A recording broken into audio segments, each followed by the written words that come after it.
about it.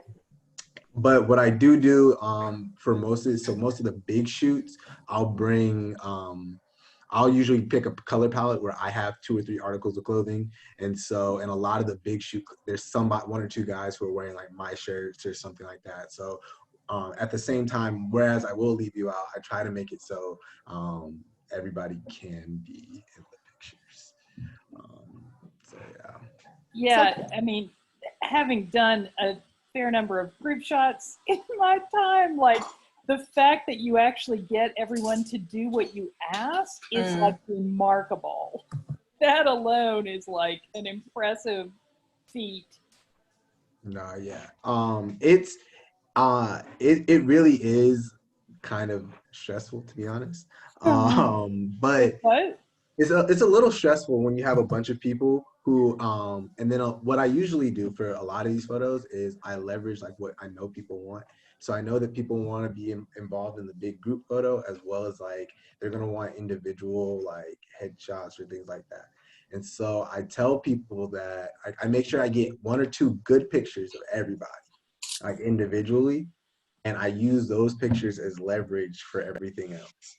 So like I'll say if you want your pictures, you'll get into this group. Like if you want your pictures, you'll post this picture the way I want you to, or like things like that. And then if I want there to be like a posting after, so in a lot of these pictures we tried to like do a coordinated posting. I'll say once you've done these instructions, I'll give you the link to your picture. And so it's like I kind of hold them hostage and I give them. That's a good strategy. But as far as like just strategies to get them all in order, usually what I'll do is I'll have the color palette and then I'll tell people find a person, like everybody get a partner, and your partner should be around the same height as you and around the same color as you. And then like that makes all of everything easier, because if you look at a lot of the group formations, it's like they're symmetrical. So they're one side, they're pyramids or triangles or square. And so it's like if people are in pairs, you can just be like, you here, back, you here. And then like you can move them as pairs as opposed to moving everybody individually. So yeah. So here, well, we'll go ahead and get started. And we'll kind of talk through the pictures as people kind of start trickling in. I'm going to drop this. I'm going to share your screen and I'm going to hop over to the website. I'm laughing because I take grad shoots with people, and it never surprises me how impatient I think some people are with their shoots. And yeah, there are people who are blowing up my phone currently for pictures I took a day ago or 2 days ago, and it's you know, y'all know the deal. They want their pictures, Corey. Hurry up. I mean, they can get them. I'm here for it. I really want to make it happen. I just you know. But can y'all see my only one person? All right, cool. So like kind of like I did last time, what'll happen is I'm gonna kind of just flick through these pictures front and back, and then we'll talk about I'll ask you guys what you think, and then we'll talk about kind of what it took to make them and things like that. And so also if after this conversation you want to go back and flip through some of the other pages on the site, we can feel free to do that as well. So yeah.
All right. So feel free to point me back to any of the pictures that you've seen, and then we can kind of talk about like what y'all noticed, what you guys think about them, and then we'll go through, we'll talk more in depth about, what actually went into them, what the ideas behind them, and things like that. So I have a whole bunch of questions. So I think one of my questions is like, how do you decide on color? Is it just random? Like when you pick your color palette, like what are the ideas behind it? Why, like, how do you pick certain colors? Does it depend on the season? And that's really for all of them because all of them have very different color palettes depending on what the series is. So yeah. No, yeah. So they definitely depend on the season. I think a lot about what looks good right now and what's going to look good on the environment, right? So this was a shoot in late November, I want to say, and so it's I gave everybody a more autumn palette, but with some pinks and things like that. And so I give people a pink, I give them a red, I give them orange or whatever, and they come in whatever they have that's close to that, right? So the pink that I'm imagining is not always the pink that gets there, but mostly guys are pretty, both men and women are pretty good about matching the color scheme, right? I also think about what people are likely to have, right? So one of the things I like in this shoot, if you looked at my color palette, it was really complicated. My first one, it was really complicated. But then I pared down to black, blue, and gray. And so if you see the guys now, they have on black, blue, or gray. And that looks good because of the snow and the color palettes and things, but it's also like logistically in winter, you're not going to have a bright orange snow, winter coat or things like that. So you're going to have to think about what people actually have. And if you're not thinking about what people have, you have to think about what you're willing to provide. And so it's like, you got to work in what you got. As far as the family shoot, this was in the summertime. So the pastels were kind of in as well. I personally wanted an excuse to shoot my family in pastel yellow, my immediate family in pastel yellow. So I kind of built an aesthetic around that. So what you see here in this big family picture is you see everybody in different pastels, and each family has their own color. So because I was going to ask you about that, like how did you end up picking certain pastel colors for certain like family groups? Yeah, so I actually let the families pick their own color and said, come pick. I said, we got yellow, y'all pick whatever you want, right? And so so as you can see, there are people in salmon, the people in like pink, you got people in blue, and so each different color is a different piece of this familial unit. So yeah, and then as far as the all white shoot, that was so there were some people on campus who said they wanted to shoot in all white, and so I came and shot them in all white. And so that was how that came to be. And also why at night? I was going to ask you in terms of like why color. at night, because they wanted to do an all white night shoot. So Geo, I feel like I've introduced you to Geo. One of the first years had an idea to do a night shoot in all white, and so they had the idea, they didn't know how to execute night shoot. And so I came out with my lights and my camera and stuff like that, and we made it happen. So yeah, as far as that's kind of how the group color shoots came about and things like that. Awesome. Thank you. Ask question? Yeah, go for it. So, I mean, I just love all the photos, but the night shoot, to me, I'm not a professional photographer by any means, so it just seems a little more spontaneous with a night shoot, as opposed to the day shoot. Seems more deliberate, more posed.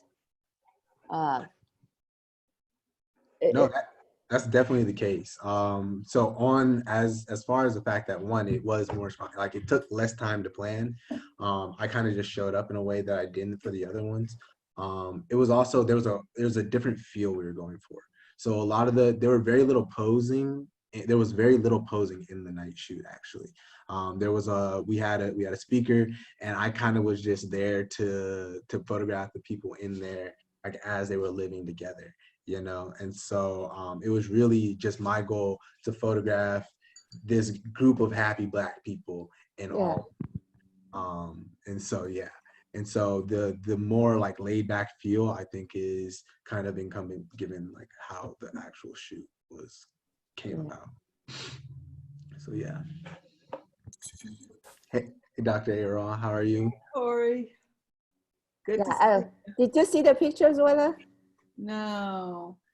So I'm gonna jump back over Okay, to I got in late. I'm gonna jump back over to the pictures. Okay, good. But I'm yes, eating dinner, so no forgive me. worries. No worries. So can y'all see what I'm looking at? Amazing. So yeah. Oh, yes. So Corey, you as an artist, do you feel comfortable in terms of negotiating this sort of very planned, deliberate, careful, Wow. as opposed to just, you know, spontaneity, you know, in the middle of the night? How do you find that space or negotiate that? Yeah, so I think it depends on how solid my vision is, right?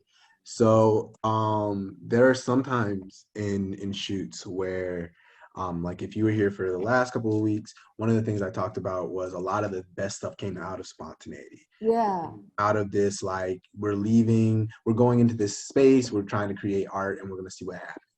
Oh, In these group shoots, however, there's a very clear picture in my head about what it is that I'm looking to come out of this with. And the way I direct matches that. So usually with these big group pictures, I give a disclaimer beforehand that says, you know, help me help you. These pictures will go the best if everybody's listening to me. And we minimize just the side. Like when I'm talking, this will be easier if when I'm talking, I'm the only one talking and things like that. And like, I have no problem during like a big group shoot, raising my voice and being like, hey, let's turn our attention to this, just because when you're shooting big groups of people, especially outside in the heat, people start to get impatient. And when people start to get impatient, you start to feel their impatience. And when you start to feel their impatience, you start getting impatient, right? And so when in a lot of these shoots, at some point there were people who were like, well, it's hot, it's this, it's that, as if I, the photographer, don't feel all of these things as well. And so so I think as far as just the direction, it's a matter of what the picture in my head was. But like with all of these shoots, as far as the ones before the all white shoot, I had a very clear picture as to what I wanted to come out with, and the way that I directed the people in the pictures kind of reflected that. So yeah.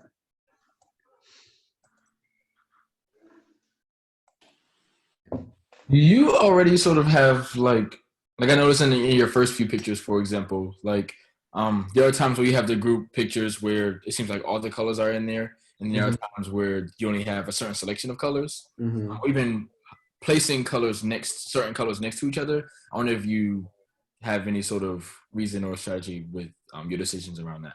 No. Yeah. Well, yeah. There are strategies to. Yes. So I think there are colors that I like, and there are color combinations that I like. And so, and like this picture right here, personally, I like the color combination of maroon and tan or pale or beige. And so that's how I adjusted the picture. You also look. I also think about like when I make a a shoot, and like when I'm thinking about the color palettes, I'm thinking about pictures that can stand well together as well as alone. So like if you look at this group, there are pictures in these sets, you know, that didn't make it onto the website, where there are people, all the people in pink are in one picture, or all the people in maroon are in one picture, or all the people in yellow, and so on and so forth. And so I want to pick colors that lend themselves to strong individual and parent. So yeah.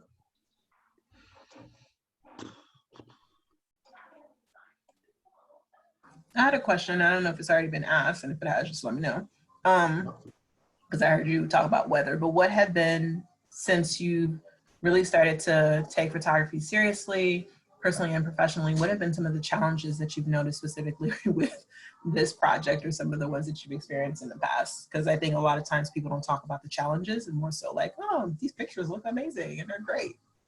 No, so any challenge with big group, the first challenge with big group, and I think this is the challenge with anything, any picture, you know, any picture thing, or any what am I trying to do? Picture endeavor, I guess.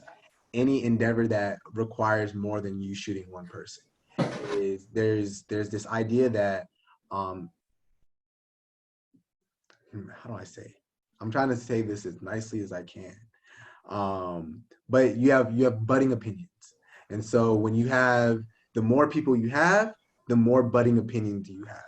So when you have two people who know how pictures look, and know how well they should look, and have ideas for what this picture should look like. When you have 60 people, you have 60 people who know how pictures look and have ideas for what pictures should look like, and have ideas for how people should be directed as well. And so I think as far as challenges, like to shoot big pictures with a lot of people, you have to be louder than those people. Like you have to be able to command the attention of them.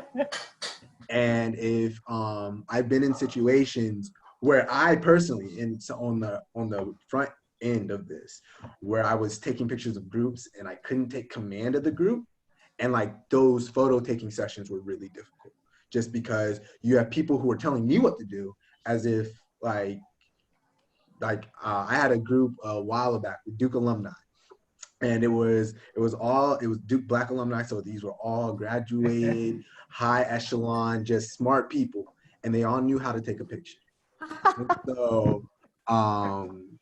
And so I had these people who were telling me how to take this picture, you know, how the lighting was, whether the places I chose were good places to choose, and things like that, whether I could see everybody in the picture. And they were just like, yes, I could do all this. Yes, I had thought through those, but because I couldn't take command of the room, it wasn't clear to those people that I had thought through this. And so it's like, you as a photographer have to make it clear to everybody who you're taking pictures of that you're the one who knows, like you're the expert in the situation. And sometimes that just takes like yelling people down and being like, hey, look, if you want your pictures, you're gonna have to listen to me. If you want them to look good, you're gonna have to listen to me. And then after taking a couple of good shots, like they understand that you know what you're doing and you can move about your business. Awesome. I think one of the other challenges is for the color scheme, the big ones with young people were engagement. It was making sure that people knew when the photo shoots were, how to show up. The amount of times that I would send out a color palette, then the day of somebody would send me a question like, so what color should we wear? As if I hadn't been shooting out the color palette for the last 2 weeks. Like it's things like that. And it's just it's dealing with the front end of telling people what to do, and then dealing with all the stragglers about telling people what to do. And so I think photographing large groups is a lesson in patience, more than it is anything else. So yeah. So Corey, what was your experience then shooting with Geo, like the all white photo shoot, where you're like collaborating with someone who like had their own ideas for the shoot, and you were kind of coming in as just like the technical photographer? Yeah. So I think when somebody comes to me with an idea, I think we have to sit down and have a conversation about the idea.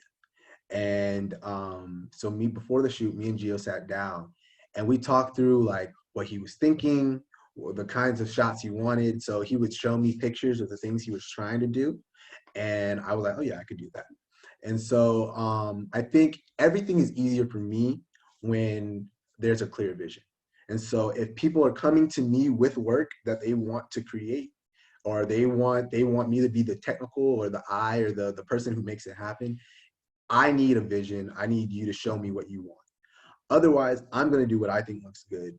And sometimes that works, sometimes it doesn't. I was appreciative to Gio because he had a very clear vision as to what it was he wanted to do with this all-white photo shoot. And so like making it happen wasn't hard. It was just a matter of, putting people where I thought they would be.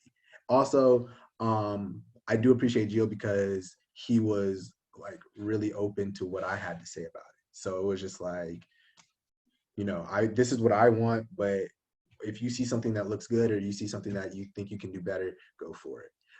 So yeah. Cool. Yeah. Here, I'll just hop back over just so people can see again.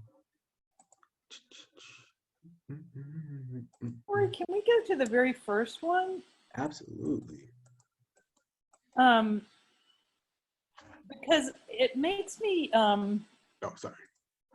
you've, or actually it is the one before. Yeah, that one. Yeah. Because you've talked before about the lighting and it being really important that you have people, that you photograph people as really beautiful presences, that everyone looks beautiful. And your lighting is a big part of that. And it feels as though when your color choices too, they're sort of jewel tones. And so they sort of make everyone look precious just from the colors. I mean, this, it kind of makes you think of like rubies and,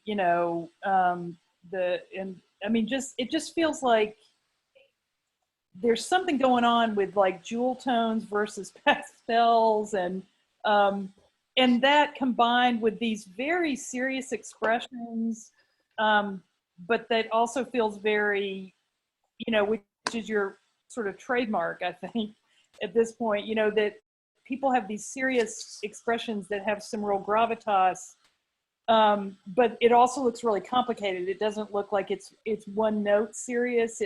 Their expressions make it feel like it's a very complicated, rich, emotional landscape. And it also feels very sort of monumentalizing to me, the way their expressions kind of, anyway, I just was curious what this one, for example, like why you're glad this is in the world.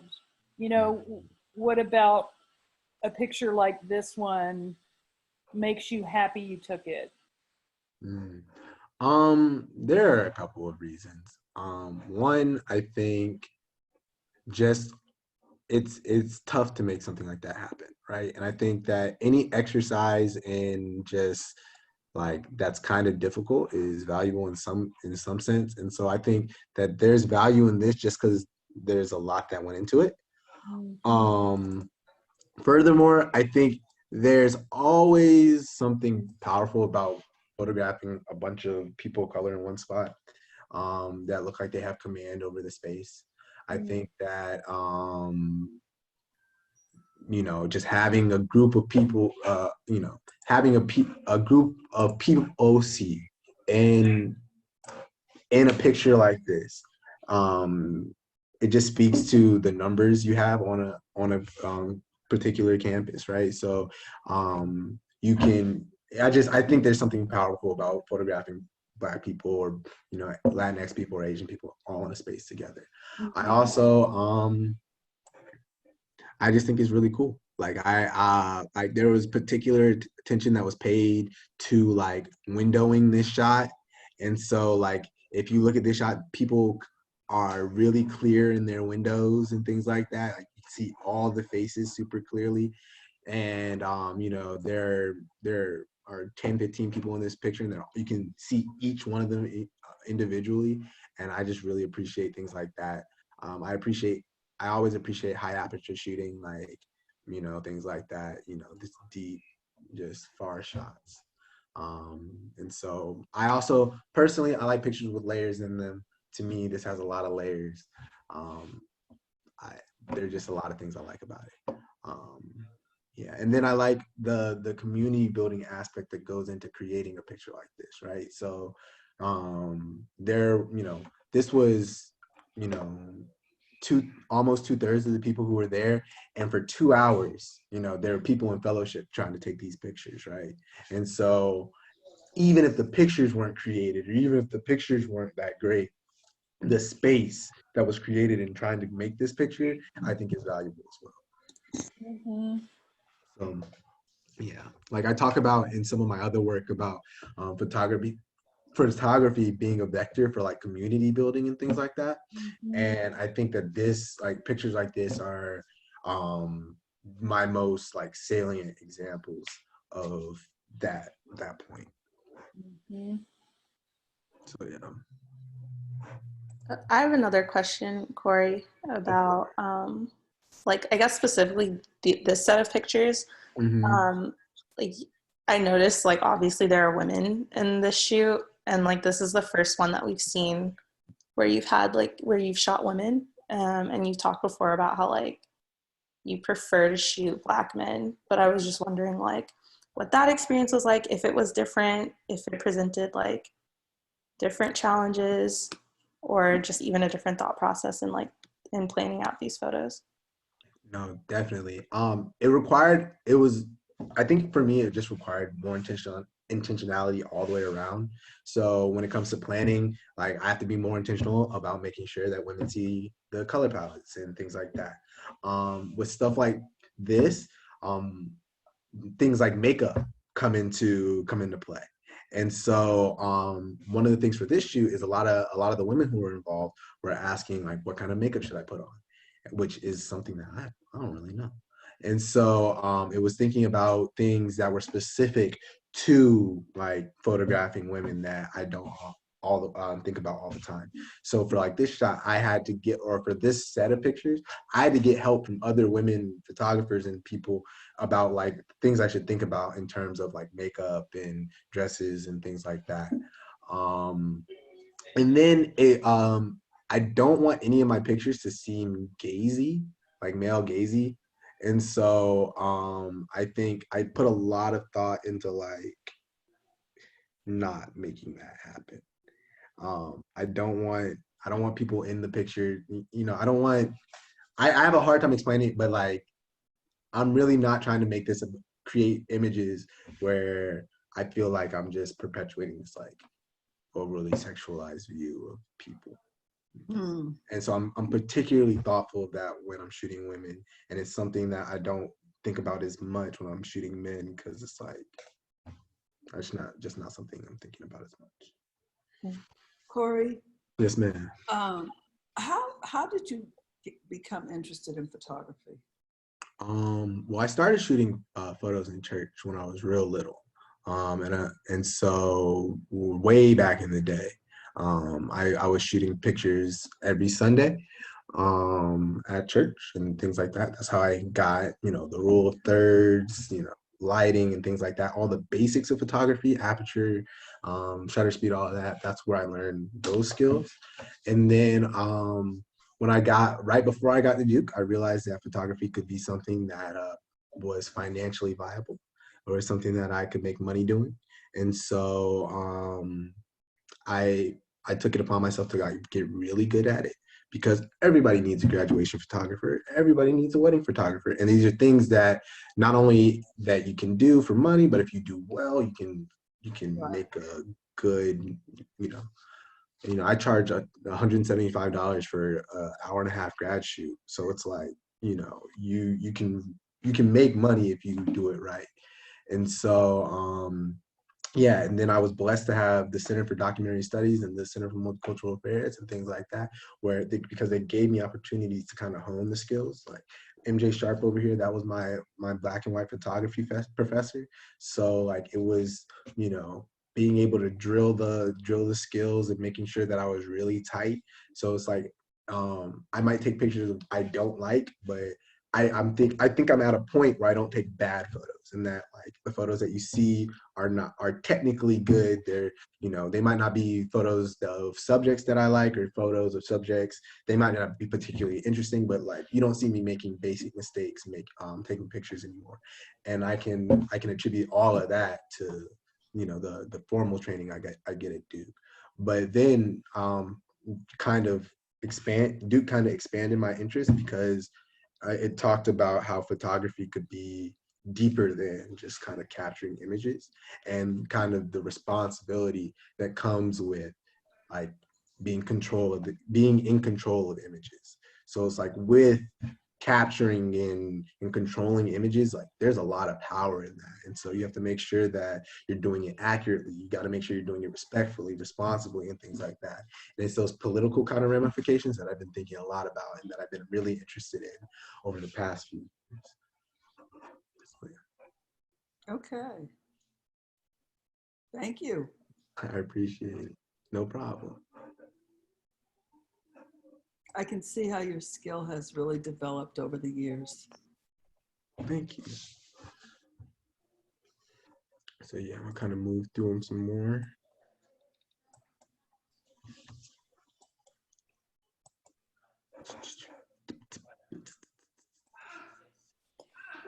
I'm curious, the one where they're kind of down a line and it's closer up, that one that's so different from all the other ones.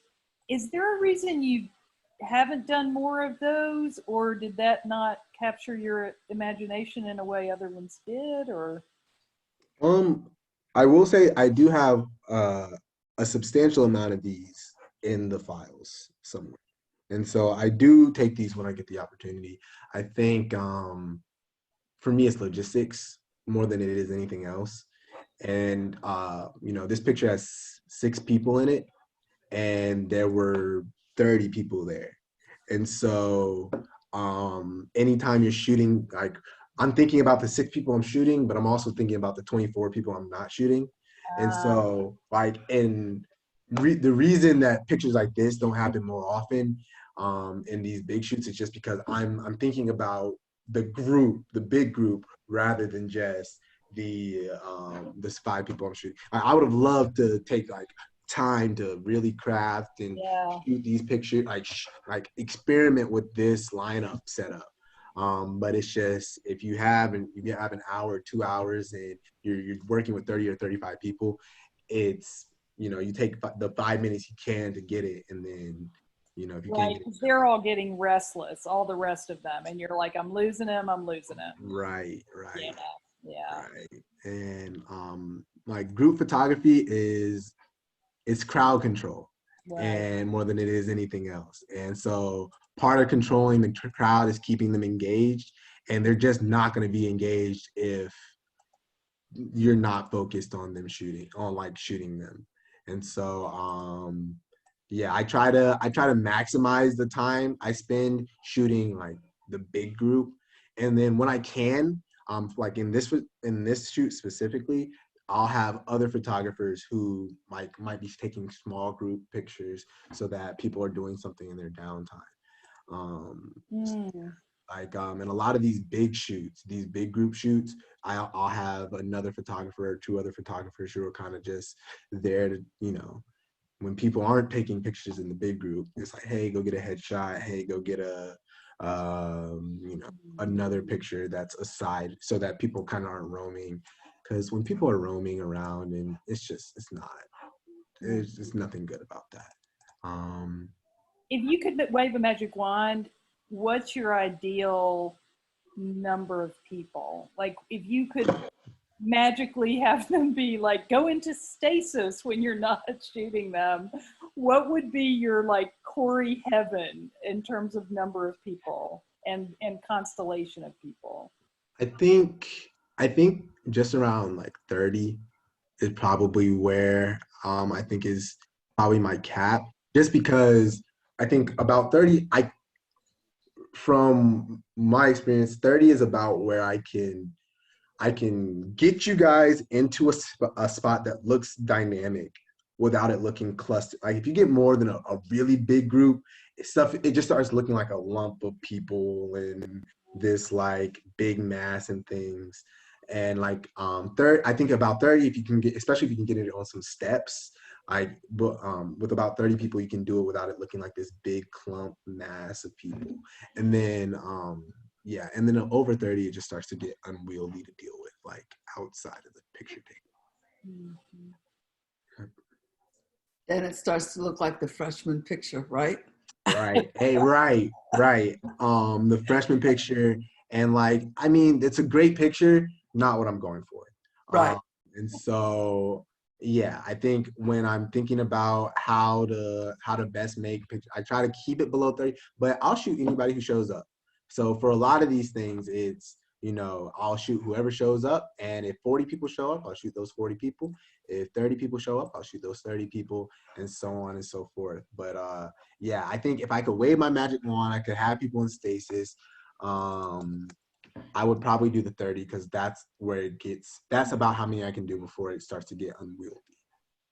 And you like part of what you're going for is almost like a whole village worth of people. Mm-hmm. That's why you would do like up to 30, because you Right. want people to really, really, really occupy the space. Mm-hmm. And I want people to feel like by the numbers. Like I want you to be amazed by the like quality of the photo, but then after you look at the photo, you realize, oh, there are 80 people, or there's 30 people in this photo, and I can see all of their faces. Like I think that the more people you have in a photo, like you can look at any of these photos for a long time just because there's a lot of information in there. And so I think I want to create, I imagine all the pictures I take as these really big, like immense pieces that cover walls. And so it's like, I want to create pictures that lend themselves to that. And I think that these big group pictures kind of lend themselves to like massive showings and things like that. Like if I could wave my magic wand and put this somewhere, it would be on a wall somewhere on the side of somebody's building. Like life size or bigger. Mm-hmm. Yeah. Corey, can I get into the picture that you took in the snow? Yeah, absolutely. Let's hop back. Here, let me see if I can find it. Do you know which one? We can found in the flower building, the Yeah. entrance of the plaza. I'll hop back on that in a hot second. I had to pull up the page. No, take your time. Oh, wrong way. Yes, that's actually the other one. The other one? Yeah. This one?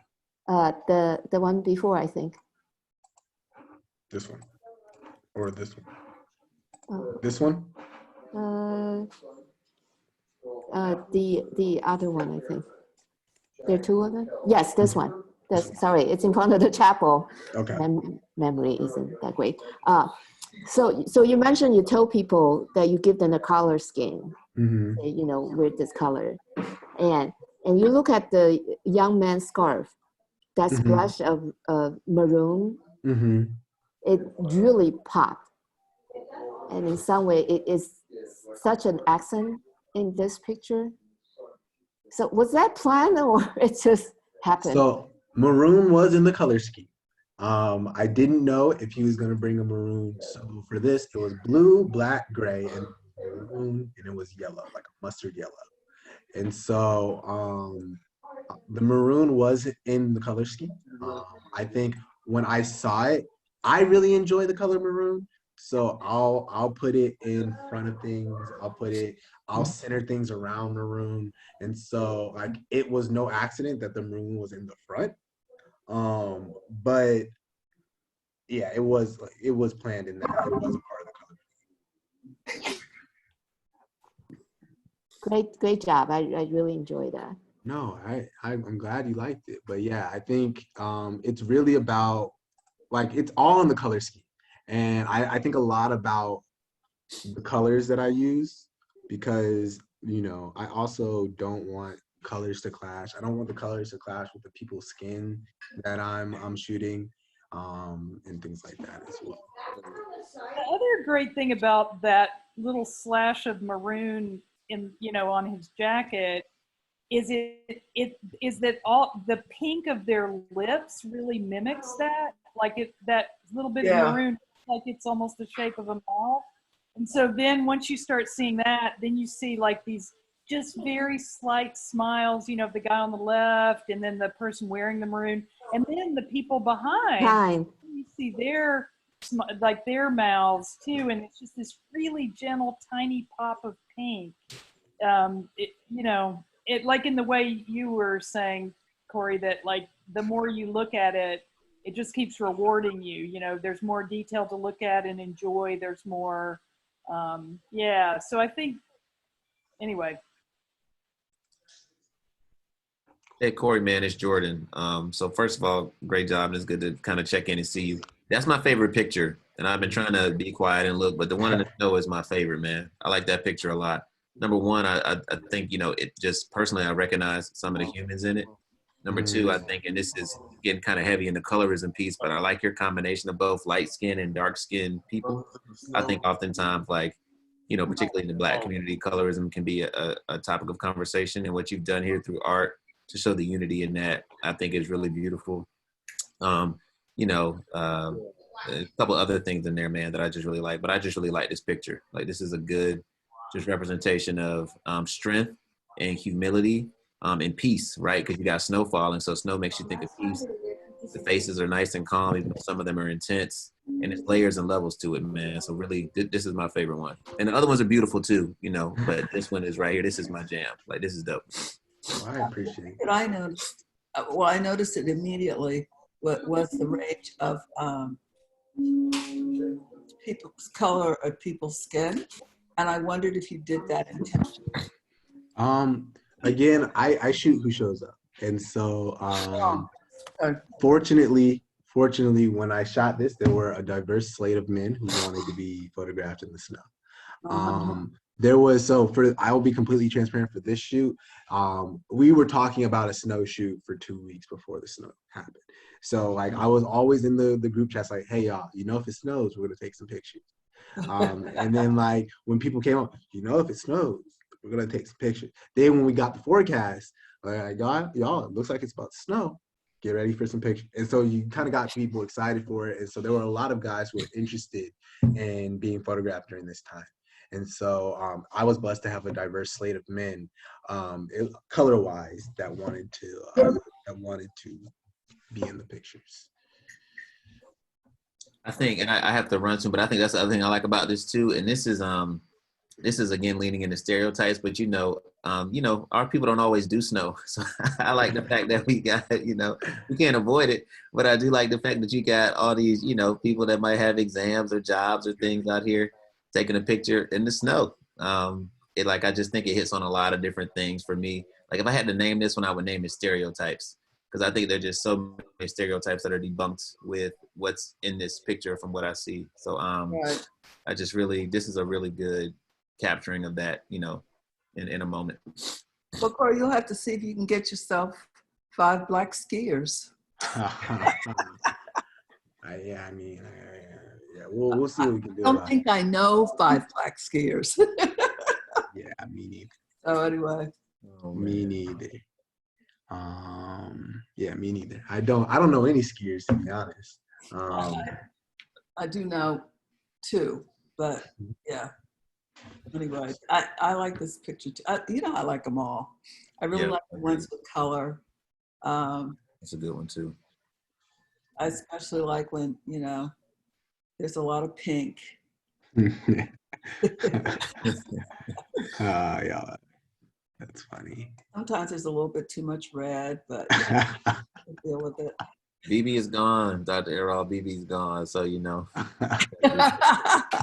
Corey, can we go back to the one with the faces and the eyes? So I really like this one too. Just because this to me, I don't know, man. It's like again, it's levels and layers to it, but I just see so much. What I really see in this, one, I see one of my advisees, which is great. I'm glad he was able to jump in. But I think the just the mix of colors, but they're all like all within the same family, but they're still different in terms of the attire that the people are wearing. That the folks in the picture are wearing.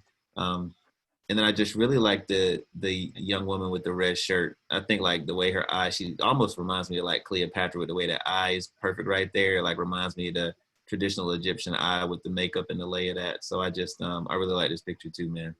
So you can feel their spirit coming through their vision. Right, and the second from the end, Mhm. I'm looking at his eye also. It's almost like he's saying, what are you doing there?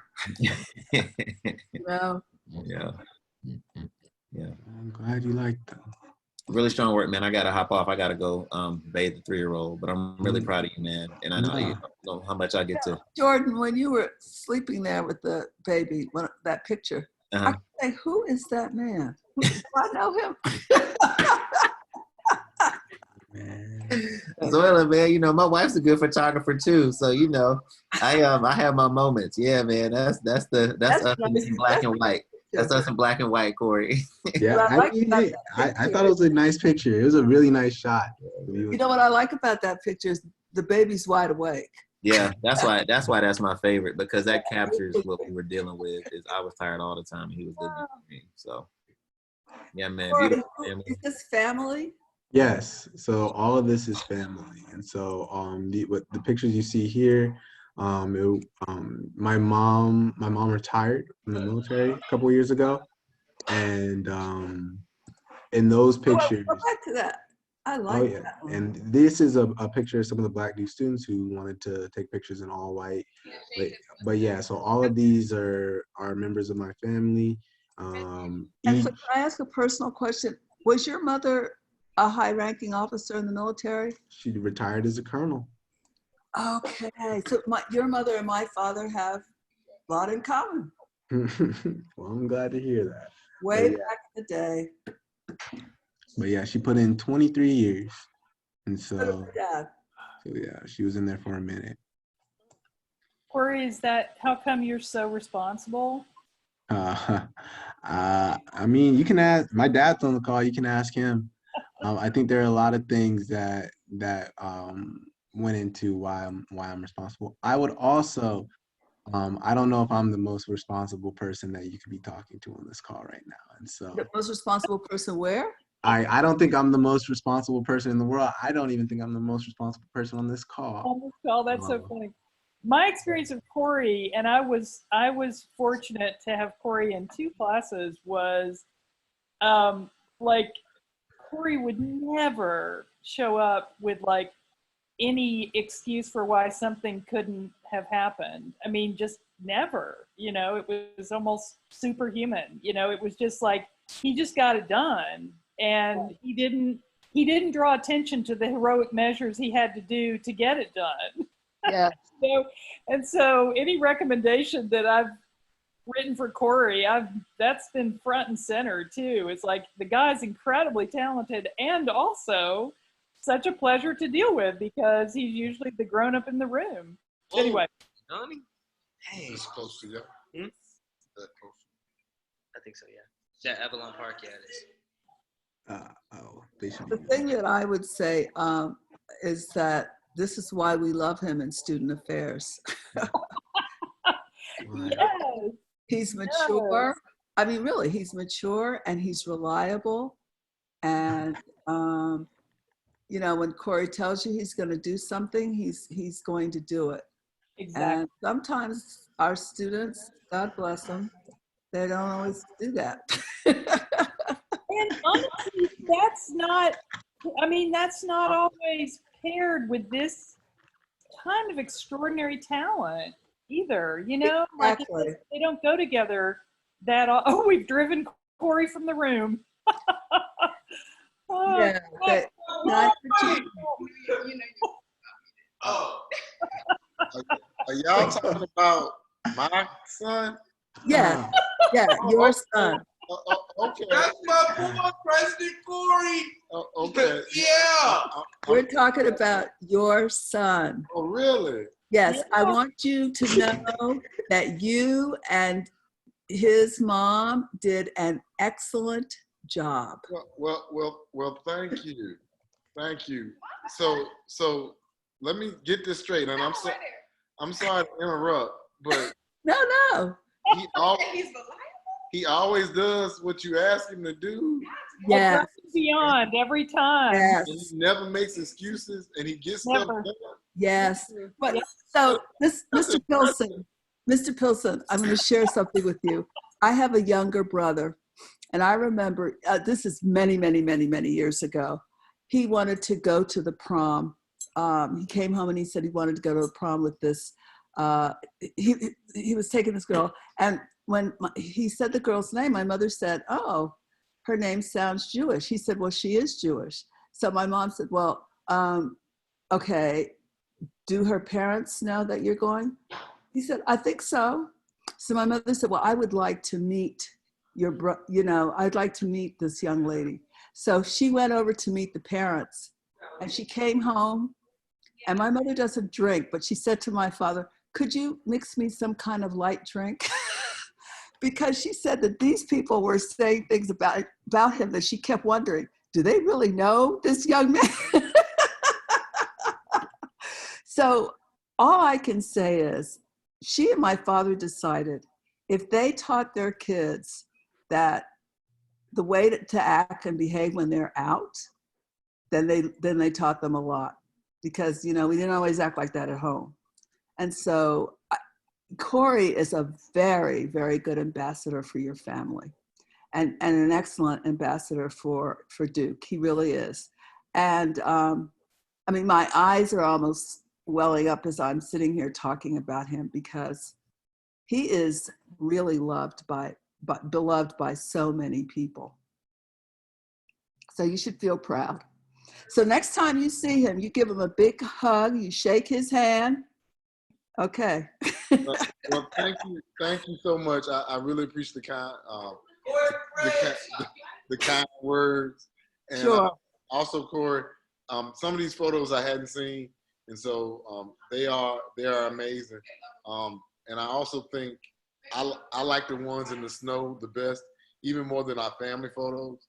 Our family photos are nice, but I just the brothers in the snow was just striking to me. So Right. thank you for sharing and inviting us, and thank you all who have poured into my son.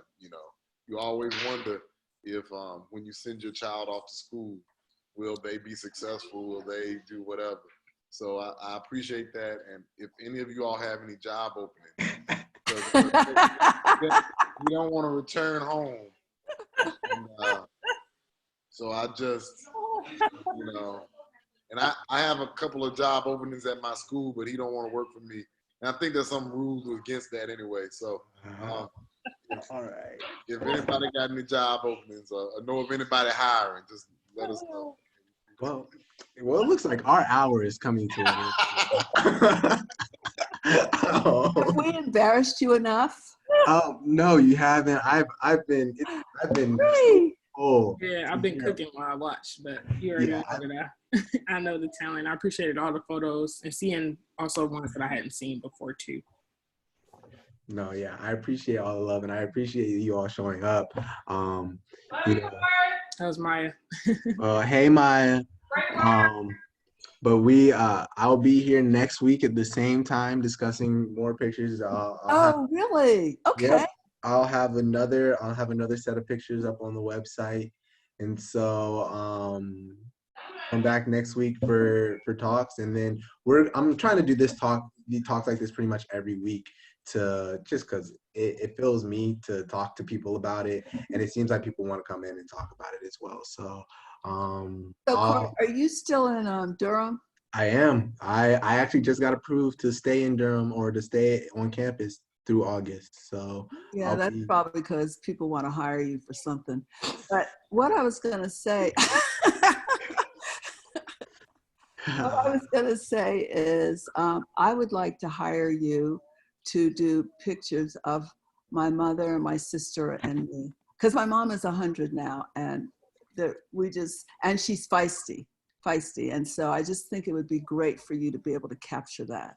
Oh yeah, I definitely would be more than willing to. Just let me Okay. know when and where, and I'll figure out a way. We'll talk through what you want to see. Okay. And yeah, we can definitely make it happen. Just, okay. Thanks so much, Corey. Thanks for Anytime. being the wonderful human being that you have been, and how much you've made my life and so many other people at Duke, so many other people, bearable, because there have been days when if we didn't have students like you to lean on. Now, I don't want to give your father the impression that we don't work, so that we work very hard, but we need assistance sometimes, and people are there to do it, and that's why we hire you all.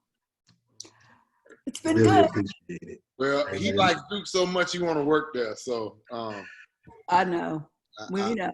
I appreciate all the kind words. Thank you so much, Corey. I'm gonna sign off. I love you, man. All right, I love you too. I love you all. Thank you so much for signing in to Bye, this week's Corey. Art Talk. This one was recorded, so I'm glad that this was the first one recorded.